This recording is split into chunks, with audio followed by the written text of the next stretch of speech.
Fils et du Saint-Esprit. Amen. Le Seigneur soit avec vous et avec votre esprit. Chers frères et sœurs dans le Christ, chers internautes, dans la joie, nous célébrons le 33e dimanche du temps ordinaire de l'année liturgique A. Nous sommes presque arrivés au terme de cette année. Et strictement parlant, aujourd'hui c'est le dernier dimanche du temps ordinaire, parce que le 34e dimanche, nous célébrons la solennité du Christ roi de l'univers. Et en ce dimanche, les textes que notre Mère l'Église nous propose sont les suivants. Proverbe 31, 10 à 13, 19 à 20, 30 à 31.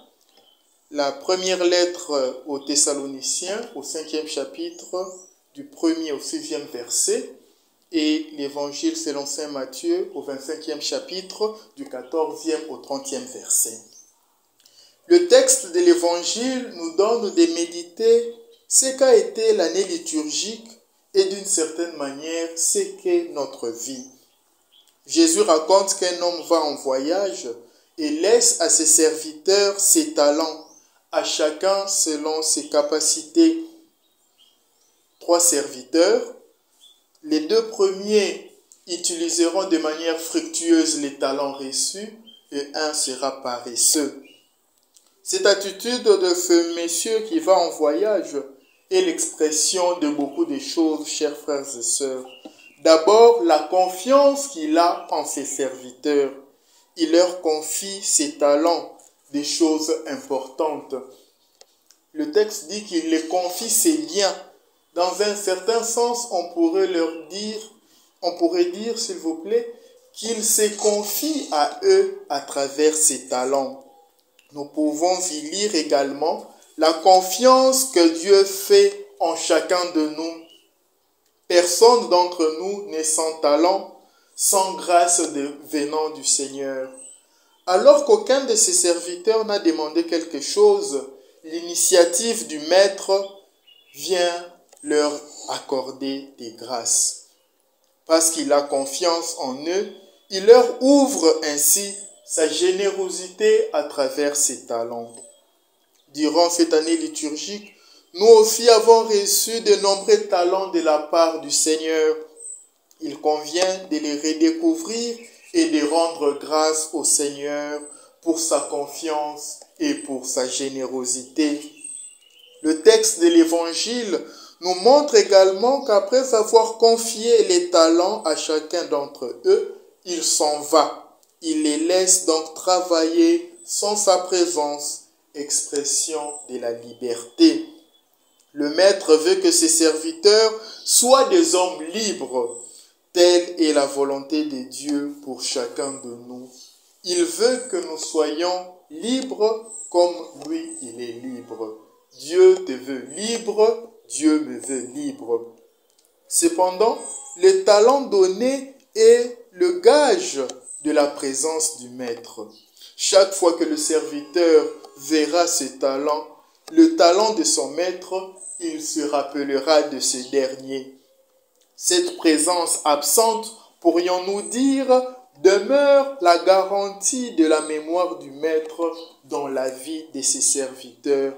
De même, avec Dieu, si nous ne le voyons pas de nos propres yeux, le sacrement que nous recevons dans l'Église, les différentes grâces qu'il ne cesse de combler nos vies, nous rappellent qu'il est présent dans notre vie et nous ne pouvons pas l'oublier. Et pour ne pas oublier Dieu, nous sommes appelés à fructifier les dons, les talents, les grâces qu'il nous accorde. Et c'est ce que feront les 2 premiers serviteurs. On les désigne comme des hommes fidèles. Ils ont été fidèles à la mémoire de leur Maître. C'est ainsi qu'ils ont travaillé en fructifiant les dons reçus.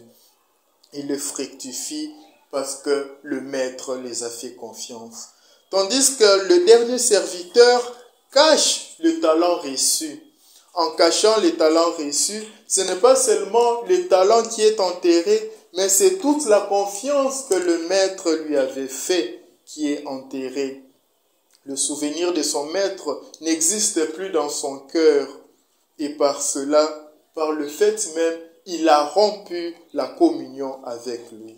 Et c'est ce qui nous arrive chaque fois que nous ne sommes pas en mesure de fructifier les dons que nous recevons du Seigneur. Nous l'oublions et nous vivons comme si nous n'étions pas ses enfants.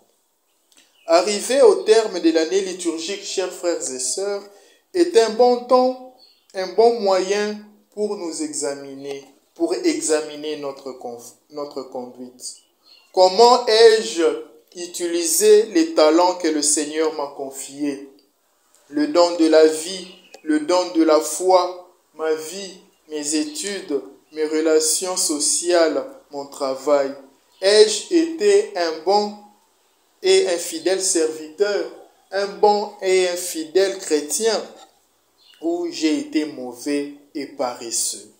Chers frères et sœurs dans le Christ, n'oublions pas que le compte à rendre à la fin de l'année liturgique n'est qu'un entraînement en vue de la comparution finale que nous aurons à faire chacun de nous au terme de sa vie. Pour toutes les grâces reçues du Seigneur, nous devrons rendre compte. Le pape François, dans une homélie, disait que les grâces que nous recevons du Seigneur doivent être accueillies, gardées et fructifiées. Qu'en est-il de toi? Qu'en est-il de moi pour tout ce que nous avons reçu du Seigneur durant cette année? Que le Seigneur, dans sa bonté, dans sa miséricorde, nous aide à accueillir la confiance qu'il fait à chacun de nous et à lui répondre par une gratitude qui embrasse toute notre vie. Amen. Le Seigneur soit avec vous et avec votre esprit. Que Dieu Tout-Puissant vous bénisse, le Père, le Fils et le Saint-Esprit. Amen. Bon dimanche chez vous.